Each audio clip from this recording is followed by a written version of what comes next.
မင်္ဂလာပါချစ်တို့ရေမွေးမွေးထောက်ချက်ရန်ကုန်ကဖြစ်ပါတယ်ရှင်လောလောဆယ်တော့ဒီမှာမြင်နေရတဲ့ခလေးလေးတွေပေါ့နော်မမွေးစီမာတာလေးတွေကအသေးရောက်တာလေးတွေပါ Golden Retriever လေးတွေရှိပါမယ်နော်ပြီးသွားလို့ရှိရင် Terrier လေးတွေ Spaniel လေးတွေရှိပါမယ်ရှီဇူးဆက်ကလေးတွေလည်းပါမယ်ပေါ့နော်ဒါအစုံကိုရောက်ထားပါတယ်ရှင်ဒါခလေးလေးတွေဒါအိမ်ထဲမှာအများကြီးရှိတယ်နော်ဒါအပြင်ကခလေးလေးကိုထမင်းကျွေးနေတာပါအပြင်ကခလေးလေးတွေစားပြီးသွားရင်အထက်ကခလေးလေးတွေစားပါမယ်အခါကျရင်မမွေးဗီဒီယိုထည့်ရိုက်ပါမယ်နော်ဒီမှာအစားအသောင်းချမ်းနော်အစော်တောင်ချမ်းလေးတွေပါအကောင်သေးမျိုးလေးတွေလည်းရှိတယ်အကြီးမျိုးလေးတွေလည်းရှိတယ်ရှင်မမွေးကတော့မွေးထောက်ချမ်းရန်ကုန်ကဖြစ်ပါတယ်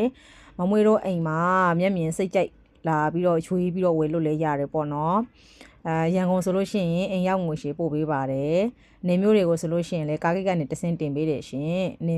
မျိုးသမားတွေကတော့ဒါငွေကြိုလို့ရမှာဖြစ်တယ်ပေါ့နော်မမွေးတို့ကတော့ဒီ Viber ဖုန်း3998213648ဒီနံပါတ်တစ်လုံးပဲမမွေးတို့သုံးတယ်ပေါ့နော်လောလောဆယ်မမွေးစီမှာအကောင့်သေးမျိုးဆိုလို့ရှိရင်3သိန်းရနဲ့စပြီးရှိပါမယ်ရှင်အကြီးမျိုးဒါ8သိန်းခွဲ9သိန်းထိရှိမယ်ပေါ့နော်ဒါအာဦးလေးတွေမွေးခြင်းမမွေးစီဆက်သွေးလိုက်တော့နော်